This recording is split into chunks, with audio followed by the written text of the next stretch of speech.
My sister Marjorie leaned toward our mother and whispered, "Happy birthday, Mom." With the same polished smile she saved for charity luncheons and camera flashes. Her husband, Grant, stood behind her refilling glasses, counting the older guests the way a hawk counts rabbits in a field. My 27-year-old son, Caleb, brushed past my shoulder and murmured, "Get your bag. We are leaving. Smile like nothing is wrong." The flute of champagne in my hand suddenly felt heavier than a brick. The music inside Cedar Grove Event Hall kept drifting through the open doors, smooth trumpet notes wrapped in laughter as if this night was made of silk. Outside, the parking lot was damp and dim, lit by buzzing orange lamps that made every puddle look like spilled oil. I thought Caleb was doing what he always did since my husband died 3 years ago. He watched doors. He watched faces. He read rooms like weather. But when his fingers locked around my elbow, knuckles bleaching white, the air in my lungs changed. That was not overprotective son energy. That was adult fear, the kind that does not blink. "What is wrong?" I whispered as we slid through a cluster of my mother's bridge friends. Women with pearl earrings and careful hair. Women who believed family was a photo you framed and never questioned. "Not here," Caleb muttered.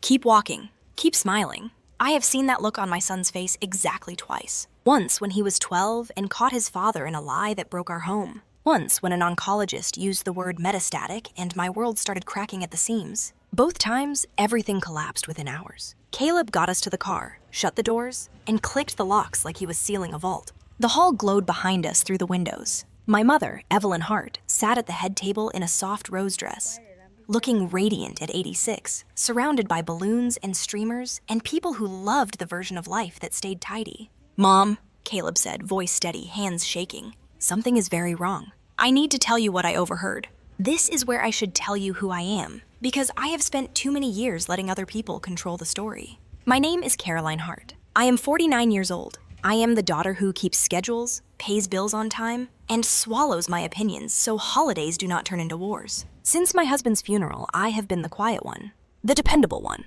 the one who keeps the peace even when the peace costs me something." Caleb pulled out his phone. His thumb hovered over a recording. "I took this 20 minutes ago," he said. "I went to grab your purse from Aunt Marjorie's SUV. They were in the lot. They thought everyone was inside." My stomach tightened. "Play it." Marjorie's voice came through, muffled but clear enough to burn. "She signed the papers this morning, right?" Grant answered, low and pleased. "Yes. Power of attorney is officially yours now. She thinks it was Medicare stuff." My blood turned to ice. "The deposit for Magnolia Ridge goes through Monday," Grant continued. "Once she is in, we sell the house within 30 days. Market is hot. We clear at least 400,000. I stared at the bright hall and the cake and the balloons and my mother's laughing mouth. Everything looked perfect. Too perfect. Caleb stopped the audio. His eyes stayed on mine. "There is more," he said.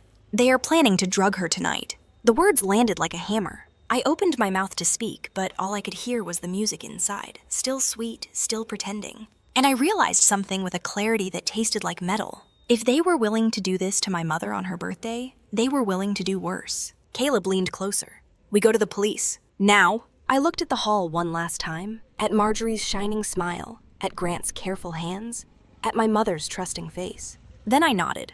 "Dial." And as Caleb pressed the call button, my phone buzzed in my purse with a message I had not yet seen. From Marjorie. "Where did you go?" The dispatcher's voice was calm, almost bored, like the world did not just tilt on its axis. 911, what is your emergency?" Caleb did not hesitate. "We need to report elder abuse and fraud in progress. My grandmother is at a birthday party right now. My aunt and her husband have a recording discussing a power of attorney scam and plans to drug her tonight." He gave our address, Cedar Grove Event Hall. He described the car. He described my mother. He described my sister's SUV. He described the plan. Then he handed me the phone. "Ma'am, can you confirm your mother is currently safe?" I stared through the windshield. The hall's windows glowed warm and golden, like a postcard. Inside, my mother still laughed at something one of the bridge ladies said, her hands moving as she told a story. Her posture was straight. Her eyes were clear. She looked like herself. "She is safe for the moment," I said, and I hated how thin that sounded. "She is surrounded by people, but they are trying to get her alone." "Do not intervene," the dispatcher said. "Officers are en route. Stay where you can observe. Do not confront the suspects." I wanted to argue. I wanted to run inside and grab my mother like she was a child about to wander into traffic. But I understood what Caleb had already understood. The second Marjorie suspected we knew, she would move faster. She would get creative. Predators always did when the trap started snapping shut. I kept my eyes on the doors. Caleb's phone lit up again. A text from Marjorie. Where did you go? Mom is asking for you. Then another. Caleb too. Come back. Cake is coming out. The words were syrupy, normal, sweet. That was what made them sickening. She wanted us in the room because she needed witnesses, a stage, a narrative. She needed the party to keep looking like a party. Respond, Caleb said. Give her a reason that buys time. My fingers felt stiff as I typed. Went to the car. We will be right back. I watched through the glass as Marjorie checked her phone. She read my message. She smiled. Then she walked straight to Grant. They spoke close together, heads tilted, shoulders relaxed, like a couple discussing grocery lists. Grant nodded once and glanced toward the parking lot. Caleb slid down in his seat. Get low. We sank under the window line just as Grant stepped outside. He moved with fake casualness, but he was too direct, too focused. He was hunting. He walked past our car, slow, scanning rows of vehicles. His head turned left, then right. He paused near the entrance, pulled his phone out, and started speaking with the kind of frustration that rises when a plan does not behave. They are not here, he said. Cars are here. They are gone. He listened. His jaw tightened. No, we stick to the plan, he snapped. Proceed as scheduled. Proceed as scheduled. My throat tightened until I could barely swallow. That phrase belonged in an office, not in a parking lot outside an 86-year-old woman's birthday party. It was the sound of people treating my mother like a file folder. Grant turned back toward the entrance. Caleb sat up slowly. His voice dropped to a whisper, but it had steel in it. They are committed to this. They will not stop because you asked nicely. I looked at my hands. I realized my champagne flute was still in the cup holder, untouched, like an insult. I set it on the floor and felt something shift inside me. It was not panic now. It was a cold, clean decision. For years, my job in this family had been smoothing edges. Apologizing first. Offering compromises. Giving Marjorie what she wanted so the room stayed polite. That version of me was gone. My phone buzzed again. Marjorie. Where are you, Caroline? Do not make this weird. I almost laughed. She did not know what weird was yet. Red and blue lights flashed in the rearview mirror. 3 police vehicles rolled into the lot without sirens, sliding into the shadows like they belonged there. A man in uniform stepped out, scanned the crowd near the doors, and walked straight toward us with purpose. Caleb cracked the window. Are you the callers? The officer asked. Caleb nodded. Yes, I am Caleb Miller. This is my mother, Caroline Hart. The officer introduced himself as Officer Langford. His eyes were sharp, tired, trained. He listened to the recording with his head slightly angled, like he was catching every syllable. When the words "drug her tonight" came through, his mouth flattened. You did the right thing by leaving, he said. Do you know what substance they intended to use? No, Caleb answered. But they said Grant has something in his jacket. Officer Langford nodded once. Here is what we do, he said. 2 plainclothes officers will enter and observe. We do not want them spooked. You 2 will go back inside. You will act normal. You will not confront anyone. You will stay close to your mother. If anyone attempts to give her food or drink, you will not stop them physically. You will signal us. My heart pounded. My instinct screamed to grab my mother and run. But I forced myself to breathe through it. How do I signal you? I asked. He pointed, subtle, toward the hall. One of our officers will be near the coat rack. Gray blazer, short hair. If you need immediate intervention, walk toward the coat rack and say you are looking for your car keys. Say it loud enough. Caleb nodded like he was storing it in a vault. Officer Langford's gaze held mine. Ma'am, I need you to understand. People who do this are not thinking like family. They are thinking like criminals. Do not give them a private confrontation. I did not tell him I already knew. I had just watched my sister turn her family into a business plan. Understood, I said. He gestured toward the doors. Go. Caleb and I walked back across the lot like we were heading toward something ordinary. Every step felt like stepping onto thin ice. The hall's warmth hit my face as the automatic doors opened. Laughter and music wrapped around us again. The big band brass trying to convince me the world was safe. Marjorie spotted us immediately. She glided toward us with her bright hostess smile, but her eyes were cutting. There you are, she said, voice sweet. Mom was worried. Where did you go? I let my face soften, the way I had trained myself to do for years. Car trouble, Caleb added smoothly. We handled it. Marjorie's smile stayed, but her gaze flicked to Caleb's hands, then to my purse, then toward the entrance, like she was checking for tails. Her eyes lingered on the coat rack area for half a second. Then she laughed lightly. Well, you missed Mom's little speech. She thanked everyone, especially you. The words tasted like poison.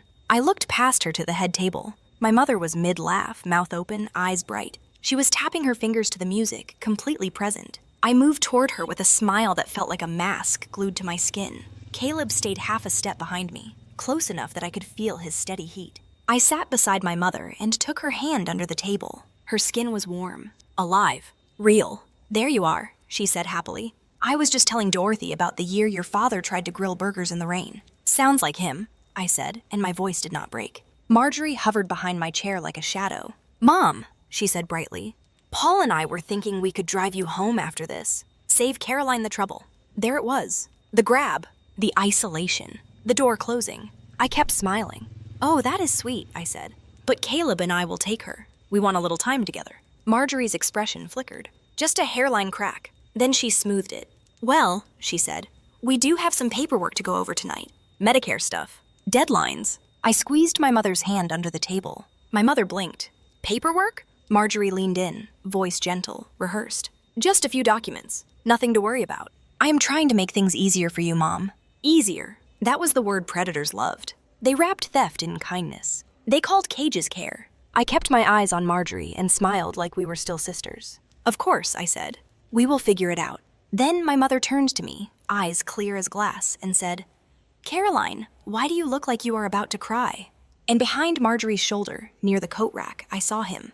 Gray blazer, short hair, not smiling, watching. The game had started. Marjorie did not retreat. She adjusted. That was the first lesson I learned watching her that night. When the door closed in one direction, she did not hesitate. She pivoted and tried another. She disappeared for less than 5 minutes and returned with a small gift bag, pastel paper, tissue folded just right. The kind of bag that announced thoughtfulness, care, love. She placed it gently on the table in front of my mother. "Mom, I almost forgot," she said, voice warm. "I brought you something special. You mentioned last week you have been having trouble sleeping." My stomach dropped. My mother smiled, touched. "Oh, honey, you already did too much." "It is nothing," Marjorie said.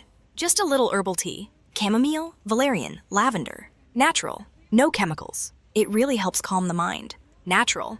That word again. Safe words criminals used when they wanted you to stop asking questions." I felt Caleb shift beside me. He had noticed it too. I reached for the bag. "That is sweet. May I see?" Marjorie's hand shot out, light but fast, resting on the bag like an anchor. They are individually wrapped. I did not want them to get crushed. Her smile stayed, but her eyes sharpened. A warning. My mother looked between us.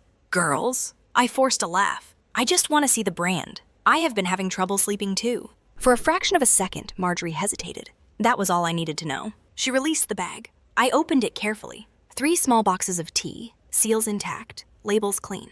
Everything looked normal. That was what made it dangerous. Whatever Grant had planned did not need to be obvious. It only needed to work once. "These look lovely," I said, turning to Caleb. "Why do not you put these in the car for Grandma? We will make sure she gets them home safely." Caleb understood immediately. He stood, took the bag, and smiled at my mother.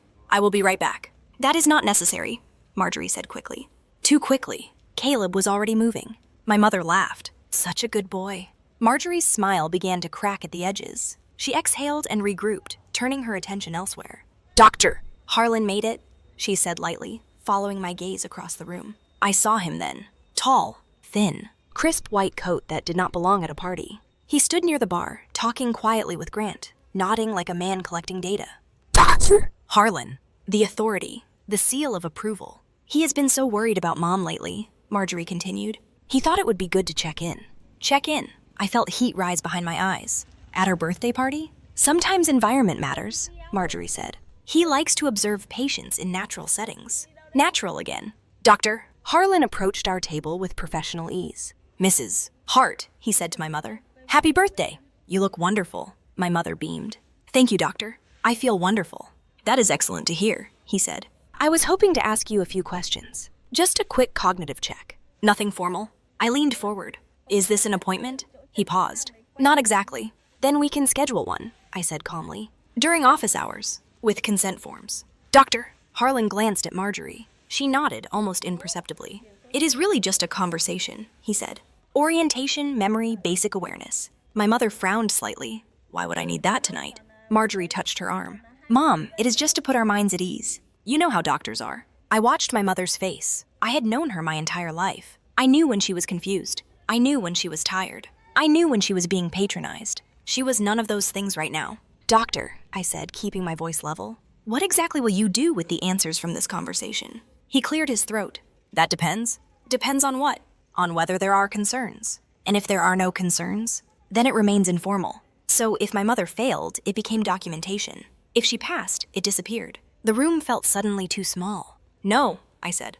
Doctor, Harlan blinked. Excuse me? No, I repeated. My mother is not participating in any medical assessments at her birthday party. Marjorie's voice sharpened. Caroline, you are overreacting. I turned to her. You brought a doctor to evaluate her competency in front of her friends. That is not care. That is a setup. A few heads nearby turned. The bridge ladies paused their conversation. The air shifted. Doctor. Harlan straightened. Perhaps another time, he said stiffly. Perhaps, I agreed. He walked away. My mother stared after him, then looked at me. Her eyes were clear. Alert. Furious. Caroline, she said quietly. What is going on? This was the moment I had been dreading. The moment when silence stopped being protection and became betrayal. I leaned closer. Mom, I think some people are trying to make decisions for you without your consent. She followed my gaze to Marjorie. Marjorie's face drained of color. Is that true? My mother asked. Mom, Marjorie said, voice trembling now. I am just trying to help you. Help me do what? Marjorie opened her mouth, closed it. Grant appeared at her shoulder, smooth as oil. Mrs. Hart, he said. We just want to make sure you are safe. My mother laughed once. Sharp. Dry. I have been safe for 86 years. The lights flickered. Once. Twice. Then the room dropped into darkness. Gasps rippled through the hall as emergency lighting kicked in, bathing everything in red. Ushers moved calmly, flashlights out, guiding guests toward exits. This happens all the time, someone said.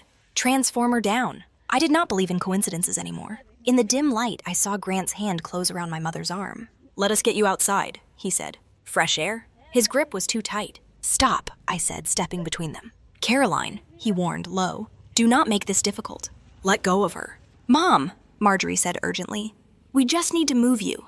My mother straightened. No one is moving me anywhere. And then a voice cut through the chaos. Actually, it said, calm and unmistakable, no one is moving anyone. Officer Langford stepped into the red light. His badge caught the glow. Grant's face collapsed. Several officers appeared around the room, no longer pretending to be guests. Mr. Reeves, Officer Langford said, we need to speak with you. What is this? Grant demanded.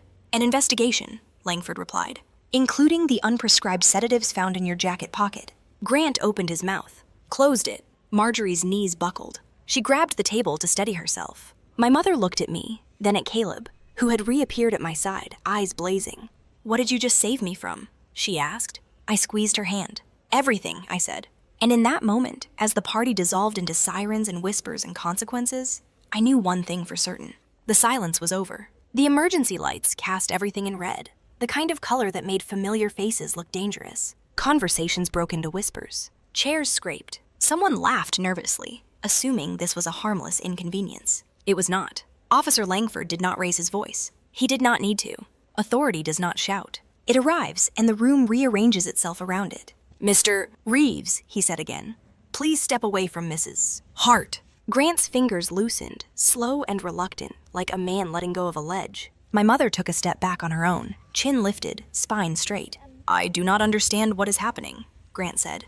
This is a family matter. No, Langford replied. This is a criminal one. 2 officers closed in, flanking Grant with quiet precision. One of them slipped on gloves and reached into the inside pocket of Grant's jacket. What are you doing? Grant snapped. The officer withdrew a small amber vial.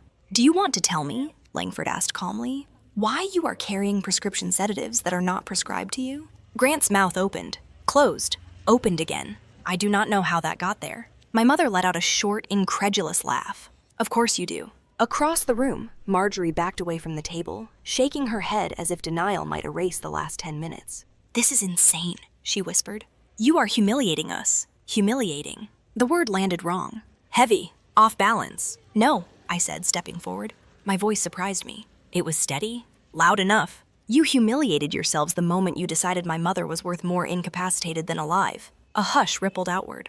Officer Langford turned slightly, acknowledging me without interrupting the process. Mrs. Hart, he said to my mother, we believe there has been an attempt to coerce you into signing legal documents under false pretenses. We also believe there was an intent to administer medication without your consent. My mother absorbed that with terrifying clarity. Marjorie found her voice. Mom, please. This is not what it looks like. What does it look like? My mother asked. Marjorie gestured helplessly. We were just trying to help you. You have been confused lately. Confused? My mother's voice cut clean through the red-lit room. I hosted this party. I remembered everyone's name. I gave a speech without notes. If this is confusion, it is the sharpest confusion I have ever had. A murmur of agreement rose from nearby tables. Officer Langford's radio crackled. We confirmed the outage, a voice said. Main power line was deliberately cut. Backup delay system tampered with. My stomach dropped. Langford nodded once. Thank you. He turned back to Grant and Marjorie. Someone with knowledge of this building disabled the power to create a controlled evacuation. That increases the severity of tonight's charges. Marjorie's knees gave out. She grabbed the back of a chair and sank into it, sobbing now, loud and uncontained. Grant stared at the floor. The doctor chose that moment to reappear. Doctor! Harlan stepped forward from the shadows near the bar, hands raised slightly, face composed. Officer, perhaps there has been a misunderstanding. I am Mrs. Hart's physician. I have documented concerns. Documented where? Langford asked. In her medical file. Langford gestured to another officer who approached Dr. Harlan with a tablet. We would like to see those records. Doctor! Harlan hesitated. Patient confidentiality is waived, Langford said. When there is evidence of fraud and conspiracy. The tablet chimed. The officer's brow furrowed. These records are inconsistent, he said. Dates do not align. Notes appear copied and pasted. My mother turned to Dr. Harlan slowly. You have been my doctor for 15 years. Yes, he said, eyes darting. And you were willing to label me incompetent to help my daughter sell my house. He did not answer. That is what I thought, she said. Caleb reappeared beside me, breathing hard. The tea, he whispered. Field test came back positive. Strong sedative. I closed my eyes for 1 second. Then I opened them and looked at Marjorie. She was no longer crying prettily. She was unraveling. I did not think it would go this far, she said. We needed the money. The house was just sitting there. She did not need all that space. My mother stood. The room stilled. You decided, my mother said, that my life was an inconvenience. Marjorie looked up, mascara streaked. Mom, please. No, my mother said. Do not call me that. The officers moved in then, guided Marjorie and Grant away from the table. Hands behind backs. Metal cuffs clicking shut, loud and final. Someone gasped. Someone whispered my sister's name like it was a prayer. Doctor! Harlan was escorted separately, his face gray, his authority stripped down to a man in a coat who made very bad choices. As they were led past us, Marjorie twisted toward me. You did this, she hissed. You always wanted to ruin me. I stepped closer. No, I said quietly.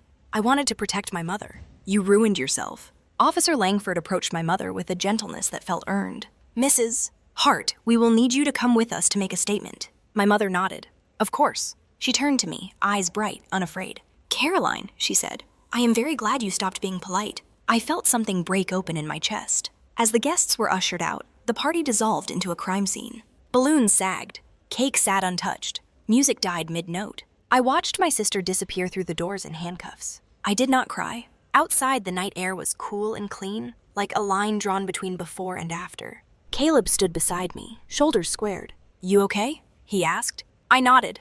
I am done. Done being quiet. Done smoothing lies. Done protecting people who would sell my mother for $400,000 and a clean conscience. Behind us, the lights of Cedar Grove Event Hall flickered back on. It did not matter, because some things, once exposed, never go back into the dark. The police station smelled like burnt coffee and old paperwork.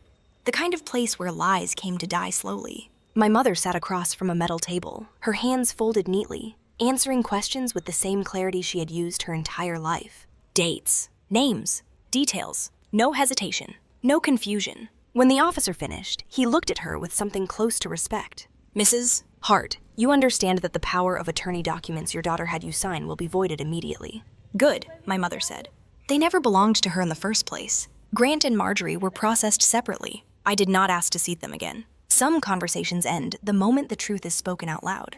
Doctor! Harlan's medical license was suspended before sunrise. The forged notes, the copied assessments, the convenient diagnoses had unraveled faster than he expected. Authority only works when people believe it is clean. By morning, the house was safe. My mother's house. The one with the creaking front step and the rosebush she planted the year I left for college. The one Marjorie had already priced in her head. We sat at the kitchen table, sunlight cutting across old wood, steam rising from untouched coffee. I almost lost everything, my mother said quietly. No, I corrected her. You almost learned who wanted to take it. She smiled at that. A small, sharp smile. There is a difference. Caleb leaned against the counter, arms crossed, watching us the way he always did when he thought danger might still be hiding in corners. "They will try to explain it," he said. "They will say they meant well." "I know," my mother replied. "People always do." She reached for my hand then. Her grip was steady. "Caroline," she said, "thank you for choosing me over peace." The words hit harder than anything that night. For years, I had believed silence was love, that keeping family comfortable was the same thing as keeping them safe. I was wrong. Silence had been the tool that let Marjorie sharpen her plans in the dark. That morning, I called a lawyer. A real one, not a friend of the family, not someone recommended at brunch. I changed passwords. I locked down accounts. I documented everything. The quiet version of me did not survive that night. Marjorie was charged with elder abuse and conspiracy. Grant with attempted unlawful restraint and possession of controlled substances. Their explanations did not matter. Their intentions did not matter. Only their actions did. My mother stayed in her house. She hosted Sunday dinners again, louder this time, unapologetic. She stopped answering calls she did not want to answer. She stopped signing papers she did not understand. She stopped explaining herself. As for me, I stopped asking for permission to protect the people I love. Sometimes I replay that moment in the parking lot when Caleb grabbed my elbow and told me to leave. If I had smiled and stayed, if I had ignored the fear because it felt inconvenient, my mother would be in a locked room right now, wondering what she did wrong. Instead, she is free. So here is my question, and I mean it honestly. Was I wrong for calling the police on my own sister and letting her be arrested at our mother's birthday party? Or was that the moment the silence finally did what it should have done all along and ended? If you were in my place, what would you have done? And if you want to know what happened when Marjorie realized the house was never going to be hers, that is a story for another night.